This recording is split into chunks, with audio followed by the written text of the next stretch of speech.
গোলাপ জামুন খেতে যত টেস্টি ছিল, বিলটাও কিন্তু সেই রকমই এসছে। যাই হোক, একদিন তো এটা করা যেতেই পারে। আর এই দেখো, এবার টোটো নিয়ে কিন্তু বাড়ির দিকে রওনা হচ্ছি। না না, বাড়ি তো এখন যাব না। বাড়ি যাওয়ার মাঝপথেই আমাদের খড়গপুরের এক বিখ্যাত বাজার, তার নাম হচ্ছে, আরে দেখো এখানে মন্দির আছে। এই মন্দিরটা গোলবাজারের খুব ফেমাস। এটা হচ্ছে যার যত রকমের প্রয়োজনীয়তা ছিল সেইগুলোকে কেনার জন্য নানান জায়গায় যেতে হবে। আর এখানে দেখো, এটা হচ্ছে খড়গপুরের এক ফেমাস ব্যাগ দোকান, যার নাম হচ্ছে বস্ত্রবিথি। এখান থেকেই আমরা ব্যাগ কিনে থাকি। দিন প্রায় ঢলতে শুরু হয়েছে, কিন্তু আমাদের ঘোরা কিন্তু এখনো শেষ হয়নি।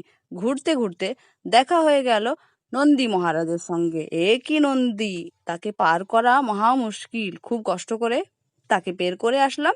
তারপরে একটু ওয়েট করছি এখন টোটোর জন্য। টোটো পাবো নাকি অটো পাবো?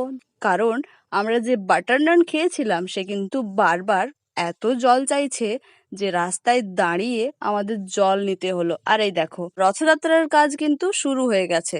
এই জগন্নাথ মন্দির আমাদের খড়গপুরের গিরি ময়দানে অবস্থিত। এই মন্দিরে প্রবেশ করার আমার সৌভাগ্য হয়নি। সত্যি আমি যে কি করছি কি জানি, ভগবান যে আমায় কবে ডাকবেন আর আমি যে কবে সময় করে যাব সেটাই বুঝতে পারছি না। আকাশটা একবার দেখো খালি, কি দারুণ লাগছে তাই না?